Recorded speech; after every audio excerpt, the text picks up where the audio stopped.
Hello everybody, this is James Chai, Arf Arf Bark Bark Rescue Foundation, and I'm going to do a live video. I am going to be walking with Lincoln. Lincoln's 160 pounds, about 9 years of age, and then here's Mingki. So you can see Mingki is already having a bit of a problem right now. So Mingki is extremely skittish. He's the dog that is from Korea, from the meat dog trade, and Mingki is deemed the worst dog out of over 20,000 dogs rescued by Animal Hope and Wellness Foundation. So he's extremely skittish, extremely dysfunctional in the sense that he was born and raised in a wire cage. So for Mingki, his ability to process what's going on a cognitive function, on a cogent function, where he's processing the emotions, is complex for him. So simple issues of being happy, Mingki does not know how to express it other than becoming extremely anxious, because the concept, the abstract of being joyful, for example, is too much for him. So his body is not able to, his mind is not able to process the emotions of what's going on. He becomes extremely skittish and starts jumping all over the place. And in those videos, you can see where he has tried to attack me numerous times. So there's Mingki. Mingki, he knows his name. Hi, silly boy. So I train and teach the dogs context so that they are emotionally intelligent. Not this training stuff. That's not, I don't have that skill set. What I train them is to understand who they are, sense of ego. Mingki, there he goes. He has a sense of ego, so they have awareness. It is that basic physiological structure of the brain, of all endothermic biology from evolution's base upwards. We're going to have similar mapped structures of behavior. So what I feel at 100% human, as the apex predator and the most sophisticated brain structure, biologically speaking, Mingki sees it too. But we put that into the perspective of, okay, so he sees it, but how does he see it? How do I understand? Is it like putting on a pair of beer goggles? No, it is taking 1 can of orange juice, concentrate, frozen orange juice, and pouring in 20 cans of water. That's the scale that you want to make a connection in regards to how Mingki is doing with what's happening in his head and how he is processing. So I'm going to take Lincoln out for a walk, and then I'm going to take out Mingki. And when I take out Mingki, I'm going to describe all the things that are happening to him. You will see Mingki being very, very skittish. His tail position, the behavior of that will be indicative of his sense of ego, his sense of self. It's not the aspect of the dog's happy and the dog's sad and the dog's worried. It's actually physiologically, psychosomatically structured in how the dog is thinking and processing emotionally as it outputs into a physical act of behavior. It's an exhaustion of what biology needs to be able to manufacture the compartmentalization of a false positive response. So that's why you can't have artificial intelligence. It won't happen because it's mechanically limited from being able to create a false positive answer, an incongruency in the summation of a mathematical calculation. So when it comes to the biological process, biology has the actual tangible, abstract ability to compartmentalize what is not true or false. The infinite between 0 and 1, that then becomes into a rolling aspect of consciousness. So these theories of consciousness, they try to make it very complicated. Are we a simulation, etc.? No, we are the summation of, as if a single snowflake on top of another single snowflake, into this gigantic 1,000,000-year, 10 million year long evolutional cycle, this huge, huge snowflake, of each snowflake representing one generational cycle of evolution as per Darwin, through the aspect as well as the sophistication of the level of evolution of the consciousness as well. So we got to keep that in mind too, working with dogs as well. As just like human beings, we evolved from primates, and we have lots of studies about societal interactions and ice bridges and coming over to North America and all that stuff, but we have no course study, no university structure to actually delineate and to describe and to discover how consciousness and the evolution of the psychology, which is the byproduct of, became. And what was the sophistication? What was the type of thinking emotionally we had when we were primates, troglodytes, etc. So that's the structure of it. And when we put that diluted scale, we get that aspect of what's going on. Okay, so I'm going to grab Mingki anyways. Mingki, so I'm going to switch the camera over. Oh, I can't switch the camera over. All right, there we go. Okay, so there's Lincoln. Hi, Lincoln. So Mingki is a bit scared. So I have the fencing up here I rent this house. Well, I rent the top floor. So Mingki's over there. It's carpet on here because Sammy has only 2 legs. So you can see Sammy, she's only got 2 little legs in the back, are gone from a car accident. And then we have Mingki. So some former friends of mine, they built this ramp, which was really nice for narrow. And there's Mingki. Hi, silly boy. You see the blink, you see the drop down, looks to his left-hand side. That's an expression of doubt. And he comes in here, and in regards to not an aspect of, Mingki, you're okay. You're okay, Mingki. Wait, please, Mingki. So I'm going to have to try to put this down here. Okay, before so he's, yeah, as you can tell, anybody who has a Jindo or a Shiba Inu from the meat dog trade. Okay, so I'm just asking Lincoln to stop. Lincoln, stop barking, please. Stop. Thank you. Lincoln, thank you. Thank you.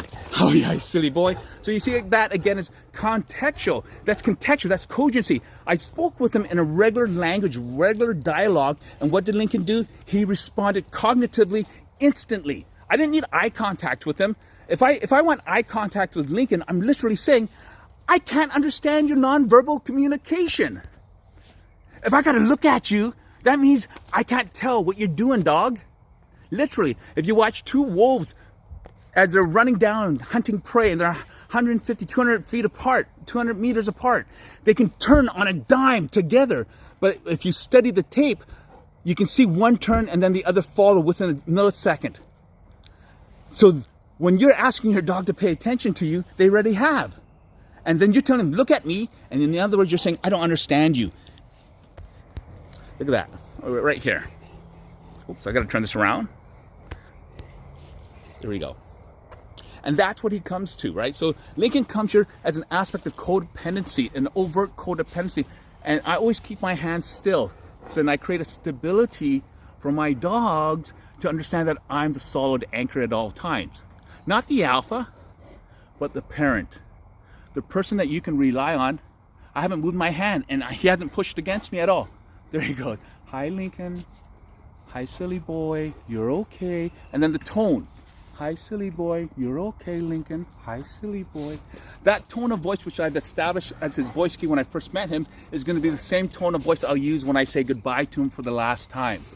So I use that full cycle of training and familiarization and context so that what he hears when he is first with me the first time he comes to rehab, and when I say goodbye and we part to another life, is the same tone as well. So then he remembers everything as he passes on. Everything I do is psychologically profiled to allow the dog to have an ego-driven and egocentric consciousness. Hi, silly boy. You're okay, Lincoln. You're okay. See, my hand is still. You're okay, Lincoln. Hi, silly boy. Hi, silly boy. You're okay. And I range through tone. And he looks at me when I let go. See that? So I put my hand on him. He turns away because he's like nonverbal communication. Lincoln, you're okay. See the ears? Lincoln, you're okay. And I take my hand away. He'll look at me. See that? Put my hand back on. Turns away. So it's not predictive behavior. That is how well I understand and comprehend the root structure of consciousness and the production of behavior on the animal focus, which is then into the human beings. In that regards to endothermic. So there we go. So he is asking for that. And this is communication. This is like sitting on the couch with your loved one and she reaches over or he reaches over and grabs your hand. You're like, oh my gosh. This is the same thing. Codependency at a diluted perspective. That you're okay. And he comes in again. As I start to put my hand away, he wants more affection. Hi, Lincoln. Hi, silly boy. You're okay, Lincoln. All right, so I'm going to go get Mingki. So if you have any questions, you go ahead and type it out and all that stuff. And I want to find somebody who wants to come on live with me for a free session. And I'll destructure your dog live. And it doesn't matter if your dog is a V4 or V5 dog who has attacked and tried to kill people or other dogs. Come in for a free session. I'll film it live and I will prove to you exactly what I have always said, that there's nobody that has my skill or set of processing because I'm looking at it in the most simple form, whereas everybody else is looking like, oh, we're the humans and the dogs are dumb. I went, you know what, we're lucky to have you guys in our lives. Let me learn about you So that's the difference. So we're gonna get Mingki here. So Mingki, stop please. Stop please. See, his skittishness is what's happening. He knows I have the thing. So I'm gonna walk to the door and he will come over because he doesn't want to be left behind, because it's an abandonment issue. And the abandonment issue stems from codependency. Okay. So here he comes. You see that? See? He didn't want to go away. So that's how you understand that's Lincoln. Okay, wait, please. Okay, move, Lincoln, move, please. So I'm just going to put this down for a second.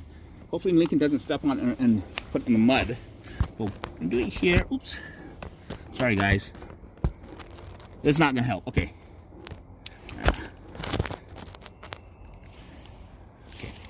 Okay. Mingki, stop. No, Lincoln, don't, Lincoln. Mingki, come, please. Okay, move, Lincoln. All right, so we're going to just try to get... Okay, Lincoln, out, please. Mingki. Okay, stop, please. Stop, please. Stop. You're okay, Mingki. You're okay. So I'm nervous about Mingki hitting and biting me. Hi, silly boy. Now I'm going to put my hand on him. I'm just going to keep my hand. Hopefully... Okay, wait. And Lincoln wants the affection, too. So I'm going to just stand him up a bit. Mingki, you're okay. Okay, move, Lincoln. Lincoln, move, please. Move, please. All right, so there's a couple things that are going on. One is I use a retractable. I use a retractable with absolutely every single dog that I have ever worked with. And the reason I use a retractable is because it is mechanically superior. It allows you to have reciprocal interaction. It allows dogs like Mingki, who are so skittish, that can never be off leash without a high secure fence like I have here, freedom and independence to cognitively inspect the area without being stuck on a 6-foot lead. I use them with my 180, 200-pound giants who have literally grabbed human beings to kill them, like dragging them in and they're just like trying to tear into them. I use retractables as well because it's a trust issue, but you have to be extremely experienced, extremely high functioning. I mean, I was doing algebra in grade 5, so it's very high functioning aspects, but you can learn how to do it by practice. That's all it takes. You don't have to be a magician, just practice. Don't listen to the people. Anyone who tells you don't use a retractable is simply somebody who has never learned how to use it. Because if you don't know how to use something, what are you going to say? Well, that's dumb. So we're going to switch this back over to Mingki. So, hi Mingki, you're okay. So you see that anticipation, cognitive aspect. Look at this blink pattern, and he'll do a hard blink soon. Watch a hard blink come in. Okay, what's Mingki? Mingki, you're okay. Mingki, okay, here, it's gonna come soon. Mingki, you're okay. You're okay, Mingki. Hi, silly boy. You're okay. Hi, Mingki. Mingki, you're okay. You're okay. You're okay, Mingki. Hi, silly boy. Hi, silly boy. You're okay, Mingki. So I'm going to bring him over here. And you know, you've seen the videos of him, he'll shriek, hi Mingki, you're okay. You see that aspect of behavior? It's not as if I'm trying to cause issue and prove anything.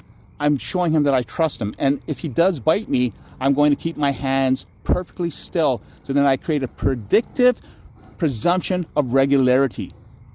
Because when a dog bites you, where am I? Ah, here we go. I'm going to switch this over one more time, and then I'm going to. So what happens is when a dog bites you, they're expecting you to back off, scream, do something frantic, do something absolutely crazy. They're expecting you to behave exactly as should happen when you're getting attacked.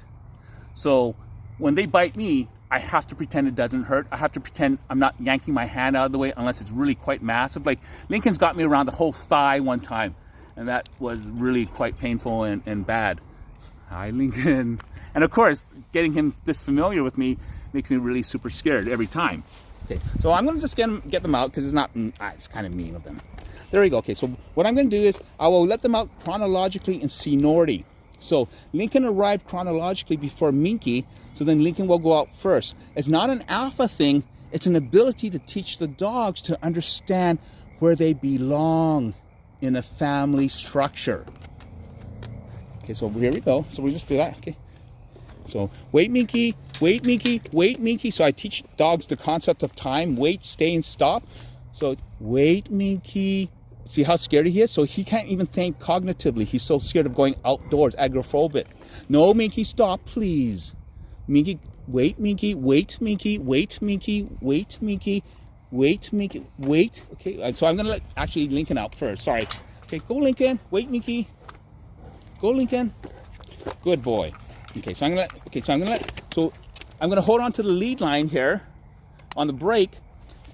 This way, it doesn't allow doesn't allow Mingki to snap and burst out, which feeds into his anxiety.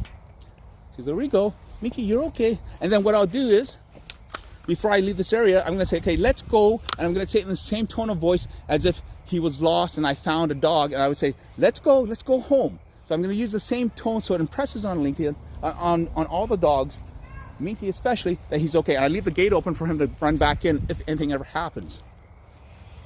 Hi, Mingki. So that urination, the frequency of urination, you think is a territorial aspect. It is an insecurity that is exhibited by his dysfunctions of having a low aspect of emotional processing.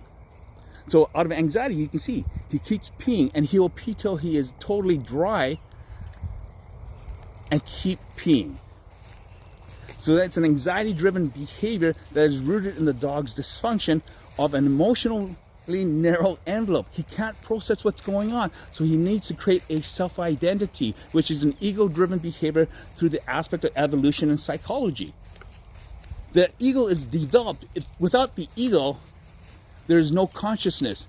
Without the consciousness, there is no therefore I am. There is no objectification and construction of consciousness, because there's no relation anymore. Mingki, you're okay. So I'm just gonna stop him here. Mingki, stop, please. There. And then I'm able to break him at that leisure point, and then I let go of the brake. So now it's loose. He can go on his own whenever he wants to now. So I correct him. He's not in trouble. I don't have to walk up to him. I don't have to pull him. He still has lateral movement. He still gets to have independence at all times. And I still feel the tension in the lead. And I know the lead length from lots and lots of experience at being 8 meters, 26 feet, that he knows as well. So he stays within that boundary unless he gets panicked, and then he pulls forward. Mingki, come please. Mingki, you're okay because of the noise. Mingki, come please. Let's go, Mingki. So I'm not going to move. I'm going to give him, see, he's cogently trying to, see. So he understands it's a motive word. So I use action words that are simplistic in context, like let's go, like you would say to a child. So then you're using your own, okay, here. What I'm saying is we're already doing these things with children. We're already doing these things innately, intuitively. Why are we not applying this to dogs at that rudimentary scale of emotion and logic processing? It's a construct of the brain. Exactly. Endothermics have that. We have that biological structure. It's going to be mapped similar for all endothermics, because we feel, we make heat, we breathe, we live. And when it comes to that application with all species, why would it be the same? Why would we all have the same type of endothermic structure, brain mapping, and care for our young, and societal interaction and constructs? Why would we not have that? Unless we have the codependency there. And why would dogs want to live with us? We force them to live with us, realistically. Like, we're hostage taking. We have them, we feed them, we have them on leash, we have them. So we have all the power in the world, and there's no use of wielding ultimate power, absolute power, on someone that can never defend themselves, no matter what. End of the day, the dog gets killed. So what do? We take the preciousness of what's happening. So there's Mingki scared. You see the haunching? So let me just, oops, there we go. Mingki. So what I'll do is I'm going to squat down. And I'm going to just squat down. I'm going to relax the lead line. Just a second. I'm going to let him know I'm relaxing the lead line as well, so that I'm communicating with Mingki what I'm actually doing. So he's let it loose, and then he's checked again to see why it was loose. So you can see the cognition, the process of putting pieces together. Okay, well, it was loose. Well, wait a minute. Why is it loose? Then I'm going to go. It's that simple, guys. If we think the dog isn't that smart, then we're the dumbest creatures on earth. So here we go. So wait a second, Mingki. Mingki. Mingki. Mingki, there. So I let go. He felt, he knows it's loose now. See that? He knows it's loose, but he understands the concept of the abstract of waiting here, we're doing here. He understands what I'm intending to do. He is able to construct inference, which is another conscious behavior. So that's why I say the aspect of sentience, of consciousness, is not just quantifiable and scalable. It is trackable, because then we'll see his behavior. See the urination now? We'll be able to track his behavior when he comes back in on how he has been being, all stiff and everything. When we bring him back in, then Mingki will have a different type of physical presence, because now he's coming home. So we can track his anxiety when he leaves, and I can see what he's doing in his physical behavioral traits. And then when he gets home, I can see him coming back in. I go, okay, those are the adjustments that he made on his own. How do I encourage that when I'm outdoors or about to take him outside? Of course, I'm using this. I'm holding the handheld. The cell phone holder. But I would be reaching down. I would be giving him a hug. I would be giving him affection and making him feel safe. Again, dog is like a child. Well, so why would you tell a scared, angry child to, get away and beat up the bully and all that stuff? You would take that child and go, why are you scared? So why would we not apply that to dogs? Because the people who are saying those silly things are scared of the dogs themselves. Because let's face it, hey, I've had dogs. I'm 190 pounds, 5'11". I've had a Great Dane pick me up and freaking almost kill me. It's still that concept. Okay, I know. Okay, they're getting bored. Sorry, here we go. So what I'm going to do, Mingki, you're okay. So here's Mingki. So what I'm going to do is I'm just going to spend some time with Mingki for a second. Okay, wait, Mingki, and Link, you're okay, Mingki. So we see that. So I've just touched him here. See how he's a bit nervous? So he pulls away out of the unfamiliarity of the intimacy of affection. So it's the unfamiliarity of the intimacy of affection. This is a trust issue. This is, again, giving your dog a hug. See how scared he is? He's shaking. His back legs are shaking. Hi, Mingki, you're okay. You're okay. So my fear is he'll turn and bite my hand. So what I do instead is I keep my hand there and I let him know that even if he does, I'm not going to get angry.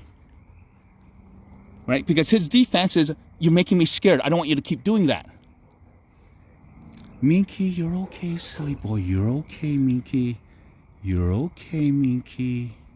You're okay, Mingki. Hi, silly. So the swallowing, that swallowing psychosomatic aspect of the dog unable to process an emotional experience beyond his current cogent capacity. If you've never done something before, you're going to be pretty nervous. But if you do it the second time, pretty cool, man. Because the first time I scared myself, but the second time I'm okay. Hi, Mingki. Hi, Silver. See how he's now looking around now? Because the hand is there. Mingki's looking around. Hey, silly boy. He's not shaking. Well, okay. Yeah, he's not shaking. Hi, silly boy. Hi, Mingki. And there he is. He's actually just sniffing around, hanging out. There he goes. He's looking outside like, actually, I don't mind going. And he starts to get scared again because he gets back into that. Okay, so we're back. Sorry, went from Wi-Fi to the thing in this field back here. So there he is. There's Mingki here still. There's Lincoln. So I'm going to give Lincoln affection as well. So it's just like a child. If you're going to give one person affection, you got to give the other one affection. Hi, Lincoln. Right? You're okay. And he wants more. So that behavior on Lincoln's end is I want more attention. Wait, Mingki. Wait, Mingki. Wait, Mingki. See, now Minki's not trying to run out the door now. Wait, Mingki. He's controlling himself. Go, Lincoln. You're okay. Mingki, wait. Stop, Mingki. So I'm going to slow him down so he doesn't panic himself through the door. Okay. Now I've already relaxed it. See that? So now he understands. See, there he goes. Autonomy. The superiority of the retractable. If you have a tool that is being used for one purpose, maybe there's another purpose. And it is an excellent device to allow us as human beings to give, look at this lateral movement. And then he knows he's getting to the end. So he looks back. Do you see that? Mingki, hi, silly boy. Hi, silly boy. See the hackles on his back end and the tail position? As I said before, concern. See how he's walking sideways? Mingki, right? Just like the videos on the ones when he first arrived, when he's covered in feces. So he understands. Watch his understanding of physics. Watch this. Mingki, wait a second. Wait a second. So we're going to give, right, he'll understand this. Mingki, and if he doesn't, I'm just going to give him a slight pull in the direction. Mingki, Wait, please. So I'm just gonna pull him back a bit. Mingki, wait, please. You're okay, Mingki. You're okay, Mingki. So if that's the case, it's not a big deal. You're okay, Mingki. Mingki, you're okay. So we just slow him down a bit. There you go, Mingki. Hi, silly boy. Okay, Mingki, over here, please. Come, please. So, okay. So he understands. And we're gonna go left. Good boy. So you see a sideways crawl. So if you have a Jindo or a Shiba Inu, you're gonna have, he's gonna go pee again. Insecurity. It's not an aspect of territorial marking. He lives here. He doesn't need to mark it. He knows he's here. It's all here. This is the territory. We walk here all the time. All the other dogs do. It's insecurity. It's low self-esteem. It's his ability to leave an identity of himself. It's ego-driven behavior to build ego, to build a sense of self, to build that aspect, to build out consciousness. So here we go. Mingki. You're okay, Mingki. You just walk him down here. So we'll see the behaviors, right? And then there's Lincoln. Mingki, you're okay. So he brought his, the way he brings his head up, it was straight up. He paused as he hit the apex of that lift of his head. He looked at me, dropped his head back down. He was checking to see if I was watching out for him and the rest of the danger around him. Mingki, you're okay. So you see the stuttering of the movement. His intention is not to investigate what he's investigated 5 million times before.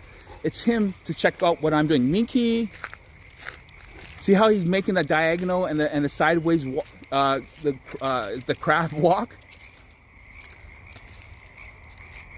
All these aspects to test him, to test what I'm doing. Lincoln.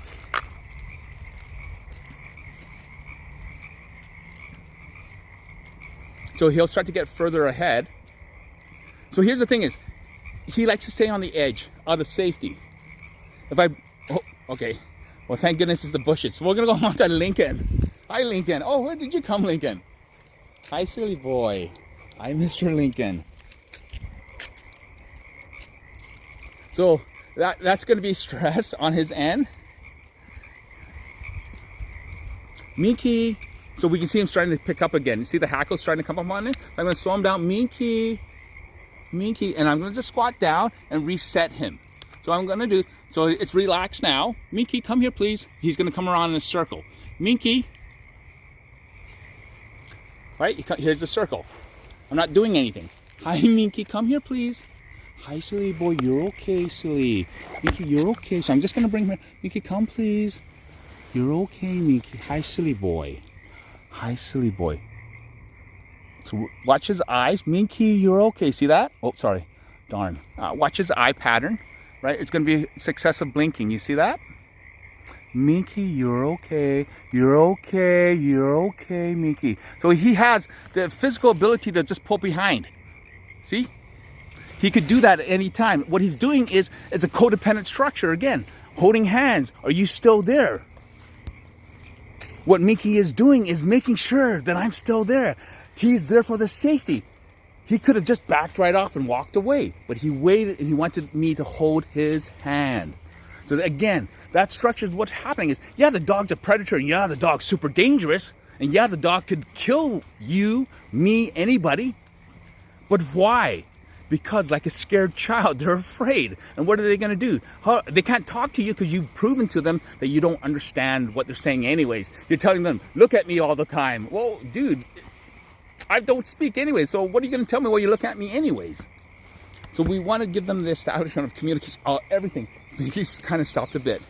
So we're going to be a little bit more courteous here. Hi, Mingki. So I'm going to get Mingki back here.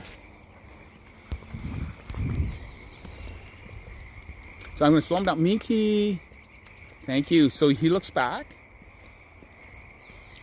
Hi, Mingki. So he doesn't have any urine left, and he's still urinating.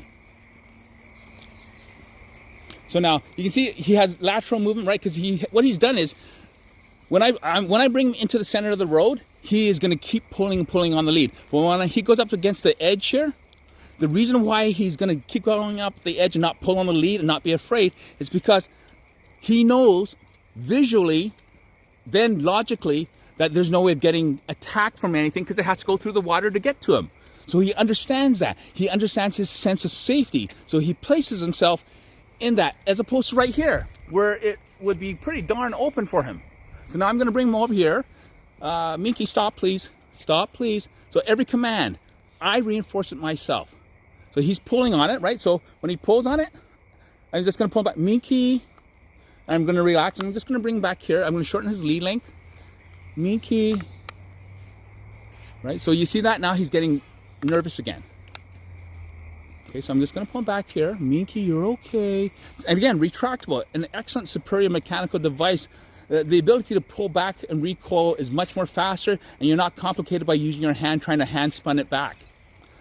Good job, Mingki. So that again is a cognitive dissipation of behavior. That tension he's holding, is the yawning, is the inability to dissipate. So he's got to find a way to physically exhaust it because of the psychosomatic structure.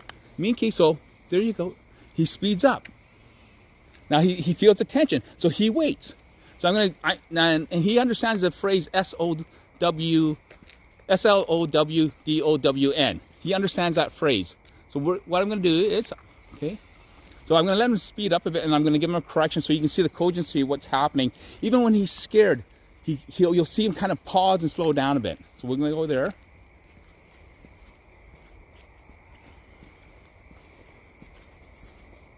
He's not really slow. He's not really in a panic. Oh darn, because Lincoln's in front of him. That's why. And Lincoln's getting ready to do some Easter egg burying or making. Mingki, you're okay. So so in this case, what I'll do, because Lincoln's right there, what I'm gonna do, right? Okay. Physical exhaustion, right? That aspect of the expressing behavior, because I can't exhaust it any other way. So then the dog exhausts it in a more consciously driven behavior. When he does go pee right here just now, okay, I'm just switching. Wait, Mingki, stop, please. Stop, please. Wait, please. Wait, please. Wait, please. Wait, please. Wait, please. Wait, please. Lincoln's going right now. I just wanted to change the camera because Lincoln's going down there. So into the ditch. Awesome. So what I do is I teach them the cognitive, the cogency of what's going on. Right? Okay, so Lincoln's finished. There you go, silly boy. Hi, Mingki. Mingki, slow down. Mingki, slow down. Slow down, Mingki. You can see that, the position that, slow down, Mingki. Mingki, stop. Thank you, Mingki. Wait, please. Wait, please. Wait, please. Stop, Mingki. Stop, Mingki. Mingki. He'll go to the end. Mingki, stop. Okay. Mingki, come. So I'm going to pull him straight back here. Mingki, come, please. So I will always ask him, even though I have dominant leash control and I'm bringing him in, I'm still going to give him the command and say thank you to him as he does those things. I'm just bringing it over here. Mingki, right? Mingki, come please. Mingki, come please. Right? So you can see that part. So I'll just bring him. Mingki, you're okay. Lincoln's coming over.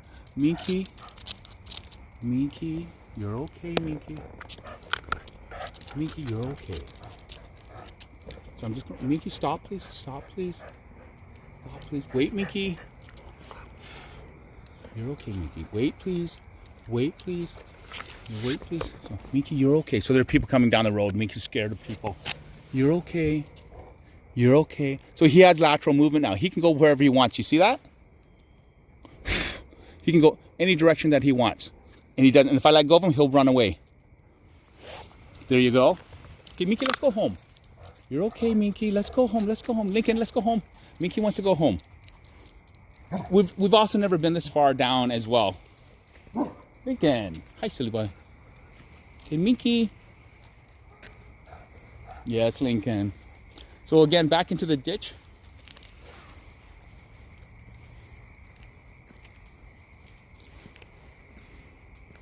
Hi, Mingki. Lincoln, let's go, please. Thank you. So I'm always going to communicate with them. I'm always going to refer to them. So you'll hear as well when I'm talking and narrating and commenting, my voice is different on purpose because when no yucky, yucky, yucky. Thank you. White dog in mud? No. You'll see that I'm always communicating with them in the tone of voice that they're accustomed to. Wait, Mingki, stop, please. So when he starts to pull, I'm going to immediately stop him. Okay, and I'm going to pull back. Mingki, stop. So he stands up. So he understands. Mingki, wait, please. So we show him context without having to force him. And because, again, on the retractable, it allows me to give him lateral movement. And if I let go of it, he understands. There you go, Mingki. And he has his own free will to walk away now. So he made the decision, okay, I'm not anxious. Wait a minute, I'm not feeling the leash pulling on me. Oh, I'll just try walking. Okay, and I didn't get in trouble for walking because I'm not pulling. So then we teach the dog that way how to process context. Hello, Mr. Mingki. Mingki, come on. There you go, Mingki. Hi, silly boy. Right, so there's dirt, so we're gonna get him out of it. Mingki, leave it, please. Okay, so, okay, Mingki. Hi, silly boy. Lincoln, no, out of the mud. Out of the mud, Lincoln. So Lincoln understands the action word out. There's Mingki going, weaving around. Lincoln understands the action word out as a transit word, right? As a word to move. Hi, Lincoln. And there's Mingki. See, he's not pointing to the edge because it's not. Well, there he is, but it's not a pronounced. It's not a pronounced safety line. Oh, and someone burned a car here. No, yucky, Mingki. Thank you, Mingki. Mingki. No, Lincoln. Yucky. Thank you, Lincoln. So we're gonna get him out there.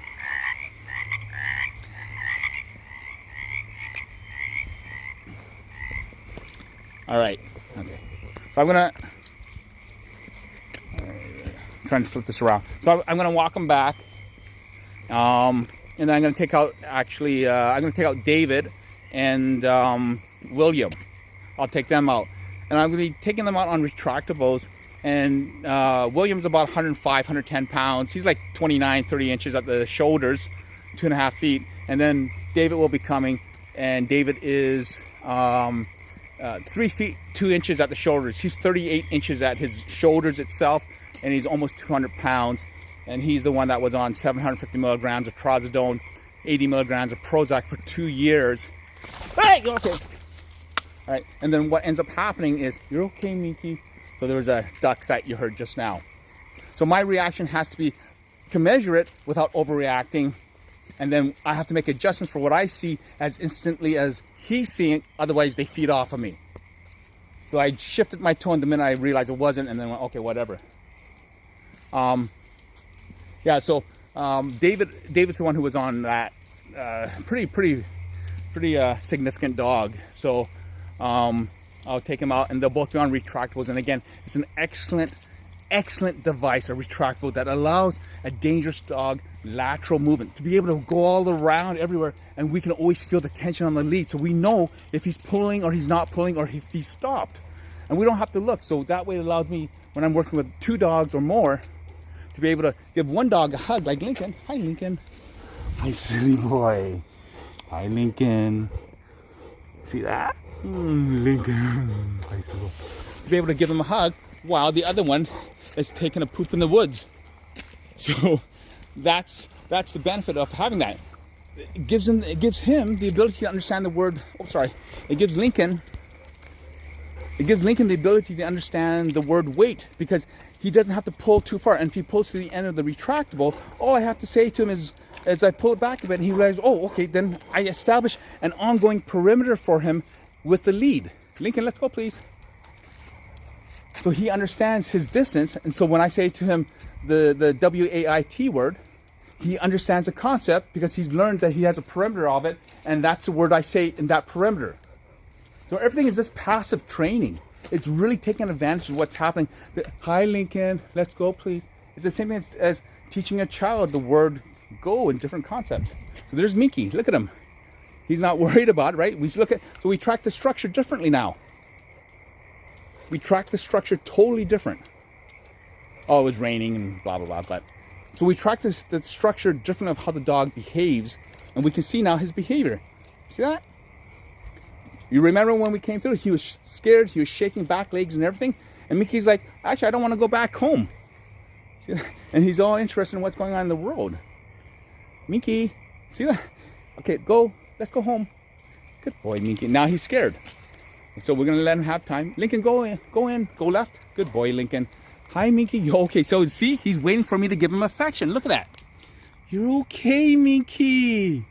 Hi, silly boy. The swallowing it, that right? Hi, Mingki. Good boy, silly boy. So I use a higher tone, which is similar to a play or prey drive tone that we use. So then it makes an association in regards to different animation in the dog's brain. He's now thinking in a different context. So now this is another different emotional context, and I'm using a different tone. So that elevates and evolves his ability to now round out this particular experience. Not just like, oh, I got held and then I felt better and I went in. Now it's, I got held and I heard a soothing voice and then I got to go in. So now he has learned not a performative aspect, but a consequential structure of learning. Because now he's learned it in a different format, which is the same thing we teach human beings. Hello, silly boy. So look at that. I'm going to do that. Hi, silly boy, Mingki. Now the blink pattern comes in. Now we have a look at the slower blink. The slower blink pattern. Mingki, you're okay. And again, he could just, it's not locked or anything. See that? So he could just walk away whenever he wanted. Codependent behavior. Your scared dog, your absolutely scared dog, fearful that trying to kill somebody, is really actually scared. That's how you make them feel safe. By showing them that you can protect them. Looks for it. Just like Lincoln. Every dog, similar psychological profile. What I do is I take the frames of behavior and I break that down into the 1/10 of a second. And then I take that frame and I break that down again into more. Just like I take each frame as a moving image and then I extrapolate down into the evolutional sequence of what happens. Because it's easy, you just upstream. It's just clue solving, right? You just pick up the clue. Well, what would I do? Okay, why would he stay here? Oh, okay, he could move away. Oh wait, okay, why would he not move away? What reasons could it be for him staying? What would happen if I move my hand? All these little questions from just touching him. Now, why is my fingers spread open or why are my fingers closed? If I keep my fingers closed, then it allows them to have one point of contact, one point of concentration. Open the fingers, too many points of concentration for some dogs, and some dogs, they need it, depending on the personality. This is why, you know the thunder shirt? Those people, they don't have a clue why it works. I know exactly why it works, and I know exactly how to improve it. Because I understand the physiological and the psychological dysfunctions that are happening at that root scale. Go talk to Ian Dunbar. He's got no clue about these things. He literally has no clues about these things. He actually calls dogs it. So you don't have an understanding of anything that's animate or biologically alive if you're calling it an inanimate object. So then right off the bat, he's already backwards on his tricycle. In this, hi, silly boy. In this case, Mingki wants affection. Hi, silly boy. So when I stand up now, so I'm just going to stand up. Mingki, you're okay. So I'll stand up. Go, Mingki, and watch him walk in all by himself. Go, Mingki. Just a second. Right? He's reluctant. The noise is all happening over the construction. So there's no urgency. He's testing. Mingki, you're okay. He wants to see where Lincoln went. Mingki, you're okay. So I'm just going to move him over here. Mingki. Right? Here he goes. Go, Mingki. Hi, silly boy. Hi, Mingki, go. Hi, silly boy. Okay, let's go, silly boy. Lincoln. You see that behavior? Right? So you have some dogs. Mingki, you're okay. Lincoln, come, please. Lincoln is looking through garbage. And he comes back. See, he's waiting for me to give him affection. The minute I touch him, he stops shaking. Right? He's trying to pull away. But he knows psychologically, look at what I'm holding him. He knows psychologically he could just run. See? And he doesn't, because he's testing me in the sense of codependent behavior, reliability. Hi, silly boy. Hi, silly boy. Hi, silly boy. Hi, Mingki. Hi, silly boy. You're okay, Mingki. So these kinds of touches that I've done with him, all those little touches that I've done and did that, every time I've done that, I've been bitten. Bitten. All the time. And so it's not fun. So I got to pretend I'm not scared every time I go to touch him, even now. And I'm getting to the point where I can actually give him a full body hug. And I'm scared that he's going to bite me in the face every single time. And times he starts growling and everything. And then I make adjustments to the way I physically hold him and make adjustments to the way I talk, my tone, so that I talk him down from the anger. And the anger stems from the inability to process the complex emotion that he's not familiar with. We all know people that can't handle an emotional situation. And what do? They get angry. Lincoln! Lincoln, come. Okay. Hi, Mingki. Look at him. See that? Trust. Hug your dog. Don't listen to people who say don't hug your dog. Lincoln. Oh, Lincoln went up the stairs. Lincoln. Don't trust people who've never worked with an extremely dangerous dog without treats or medication. Everything's done. Wait, watch this, right? Okay, go Mingki, let's go. Go Mingki. Go, okay, so he wants affection. Look at him waiting for it. You're okay, silly boy. He pulls away, but he doesn't leave. Wait, Mingki.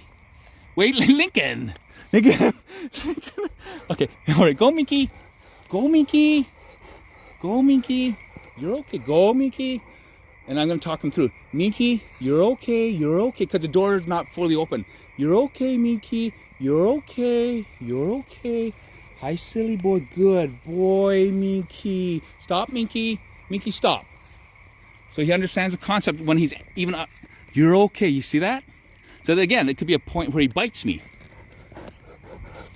There we go. You're okay, Mingki. Mingki, you're okay. You're okay.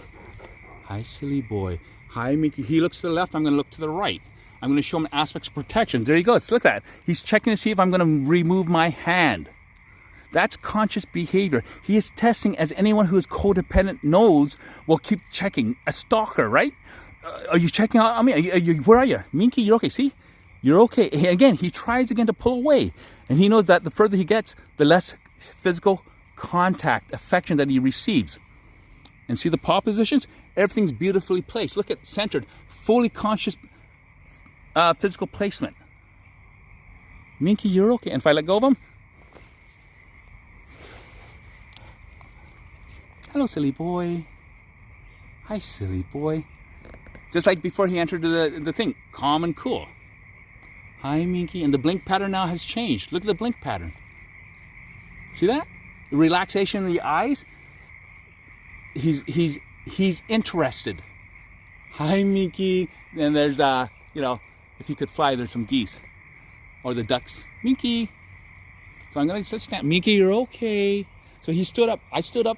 He didn't know what I was doing, so I make commentary to him to let him know that I'm doing something. I'm moving around. He's already scared. Am I leaving you? What are you doing? What are you going? What? So I announce it out of his voice key, the tone, the intonation that he listens to, specifically that tone of voice, kind of like when you phone your mom and you hear her voice, you're like, oh my gosh. That's what I do. So do that attunement to it, and then he hears it. Make adjustments to it. Change tones. He hears bass tones. It is a conscious aspect of thinking. This is how language is developed. Noam Chomsky is kind of okay. He's kind of right, but he's wrong about language construct. Even though he's genius linguistic, it's the actual aspect of what is language. Language is an emotive structure. How is an emotive structure created? It is created by a compartmentalization, a regionalization. You go to China, different villages, all different dialects, thousands and thousands of different dialects, village to village, mile to mile to mile. It's emotional construct that creates language. There's a reason why when we get hurt, we make a sound, because it has to be an exhaustion for the false positive to be compartmentalized and exercised. But, right? If nature abhors a vacuum, where does the false positive answer go to? And that's why those people at Temple University don't understand what's going on. I was doing calculus in grade 5. I was beating my older brother occasionally at chess at the age of 11. And I've never really talked about this stuff because people, it's like you're trying to brag, but Lincoln, come please. So he was doing a double minor in math at university. He ended up being the the sole tech lead on the Sun Microsystems national Canadian team. They were selling $20-30 million machines. So I was occasionally beating him at that. My youngest brother is a rather successful boutique lawyer. He worked with the federal government. He attended Osgood. He actually created a speaker series at Osgood, so that's how great his standing is. Daniel is his name. He's written for the National Post, Globe and Mail, Ottawa Citizen. He has an extensive political structure around him. His IQ is 166. I'm the dumb one. So what I'm saying is, organically, these structures we have to look at. If we look at it in a linear sense, we're never going to find it. If we look at how a lawyer looks at something, we're never going to find it. If we look at it how a software engineer that codes 1 and 0, we're never going to find it. But if we find outside the abstract of how time operates, right, that abstract construct and how dogs process time in that abstract, then we have comprehension. Then we understand, oh wait, the false positive must be compartmentalized somehow, because biology, nature abhors a vacuum. Something has to happen. It cannot just sit there. That's why your computer sometimes sits forever, because there's a ghost in the machine, because you have a false positive output that is nowhere to be mechanically compartmentalized, because it is limited by its physical existence. So I figured I might as well just start talking a little bit more complex. Lincoln, come please. Lincoln, come please. Thank you. Lincoln, let's go please. So give him time to cogently process. Lincoln, come please. Thank you, Lincoln. He knows it's end of the walk time. Hi, silly boy, you're okay. You're okay. Hi, silly boy. So I guide him through that tone of voice. You're okay, good boy, because he's feeling bad. See, he comes up to me, and what does he do? He waits for a hug to make him feel comfortable and safe. So there we go. So we give him a hug. Hi, Lincoln. You probably can't see. I'm sorry, guys. You're okay, Lincoln. You're okay. There you go, silly boy. So now I will close the door so that all the security features are being done, and then I'll let Mingki go. We'll see this part here. So, wait, please. Wait, Mingki. You're okay, right? So when I take the leash off, what do you think he's gonna do? Bolt, right? Wrong. Wait, Mingki. So I'm just talking. Wait, there you go. Because he waits for affection. Hi, silly boy. He moves his paws into position now. Hi, silly boy. Mingki, you're okay. Cognitive dissonance, right? He's unable to dissipate. See that? Doesn't want to leave. Comes back for it. Hi, silly boy. Hi, silly boy. There's been times where he's turned so fast, he's caught my fingers in here, almost broke my knuckles. So many times. See the two of them? He turns so fast, so I keep my fingers closed. Hi, silly boy. Hi, Mingki. Hi, silly boy. You're see? Physical behavior is emotionally driven. It's physiological. Whoops. So I'm gonna end this thing here. My mouth is so dry. I wasn't actually gonna do this live, but I thought it's still light out. But that's a construct of life, right? The construction of consciousness. We can see now where it comes from. So when you see Templeton University or Temple Graydon or whatever her name is, when it comes to that aspect of comprehending animal behavior, they're not it. And the reason why is, if you are that good as an expert PhD, you work at Templeton, then you should be able to down train and stabilize every single dog. You should be able to develop a protocol where no dog is killed without needing a single treat or medication. What you just saw me doing here, all that stuff with Mingki, is exactly what you do with your own dog. Now you have form that you can follow, and you have proof of concept. Watch the video. This video, you see proof of concept of everything. Most times I'm right, sometimes I'm wrong. That's okay. Sometimes Lincoln doesn't listen to me and doesn't come right away. It's not because he doesn't want to or he doesn't hear. He just needs time to think about it. And if I urge him to do it, he doesn't complete the thought. He doesn't learn that experience on his own. So you see all that construct that's going on. You see the changes in the way Mingki was. When we first went through the gate, he was so scared, he was nervous, and he was freaking out. And then when we got to the gate, he knew he was going to be scared, so he waited for me to give him a hug in the form that he's comfortable with. public displays of affection, intimacy of affection, because I'm touching him in a way where you would never touch a dog that was in the wild. Near the ribs, near the soft part of the stomach where they take prey down and they eat the soft parts, and he's letting me touch. That's intimacy of affection. People don't, you gotta comprehend personal space and how the dog understands egocentric to his behavior and the way he processes what's going on. And it's really, that's why, like, an extremely dangerous dog. So what? Okay, Templeton University, deconstruct the behaviors on that conscious level. Quantify sentience. I quantify it just there every single time. Lincoln looks, I touch him, he turns, I turn away. I put my hand, he turns back to get me to touch him again. Mingki waits for me to let him in. All that aspect is codependent behavior. Biology, life, what is it?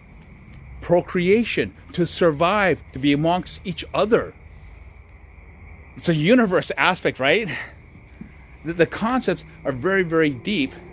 And I guess, you know, with the mathematical thing, I mean, I can't even add 2 plus 2 now. I'm so old out of it. But we have that linear construct that goes on. And from the linear construct, then we create context, right? That curve, space-time curve, so to speak. We create a curve. We create that non-linear construct as well. So we have the linear 1, 2, 3, 4. Then we have the 1, 6, 3, 5, 9, 8, 1. And that all meshes in. Then you have consciousness. And that's how simple the theory of consciousness is. It's not as complicated as everyone thinks it is, because apparently out of the human ego of these academics, got to be much more complicated. We got to be simulated. There's no way, because we can't figure out what it is. When in fact, I just explained to you the entire theory of consciousness and learning itself on that construct, performative basis, successive basis, consequential basis. It's only because of working with dogs like this. Because then I have to figure out, well, how come they're doing this? What evolutionary structure is it that predates that? What is it predicated on? Is it a concatenation of it? What is that whole interdependent structure that's going on a biological aspect? Why did endothermic animals and creatures survive? How do we develop eyes? Because there has to be an exhaustion for the biological compartmentalization of non-correct answers, incongruencies. It's got to be placed somewhere, and then you have consciousness. Tell me I'm wrong. Anybody, tell me I'm wrong. Tell me that does not make the most simplest Forrest Gump sense to you. Biology. Compartmentalization of the false positive. So many happens like a snowball into a huge thing, and then the ghost in the machine comes alive. And you want to know if there is a God? I know the answer to that. Where did it all come from? Exactly. Who's God? We don't know yet. We're going to find out one day. We're going to find out one day as our brain structure deteriorates. And you know, the artificial intelligence aspect of it is neurons can last forever, all that kind of aspect of it, as long as they have a vessel to operate in. So that's why they're stunted with artificial intelligence, because they don't understand that they need to compartmentalize that false positive. Oh, fire truck is here. Look at that.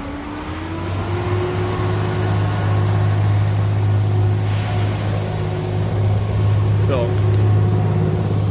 it's kind of cool. Yesterday, I worked with a couple that adopted 2 dogs from Forever Freed, and it's so funny. The firefighter, he's like a really big burly guy, super cool guy, but he's afraid of his 2 little dogs that he's just adopted. They're like 10 pounds, and he laughs at it and everything. But yeah, I showed him how to make a construction and show him sentience, and she was attacking him all the time. All these structures are all the same. They're all mapped the same. The brain maps the same in endothermics. Warm-blooded, we're going to have the same brain structure, which means consciousness and the construct and the fabrication and the fantastical construct is present in animals at scalable and quantifiable. We're at 100, and then we can scale the animals like primates down to 80, to dogs and pigs and dogs down to like 70 and 60 and 50. It's quantifiable, but the scientists think it has to be more complicated. It's just the biological compartmentalization of the false positive, people.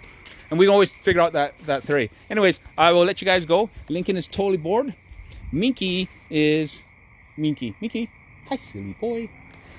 ego-driven behavior. All right, guys, have fun and enjoy yourselves.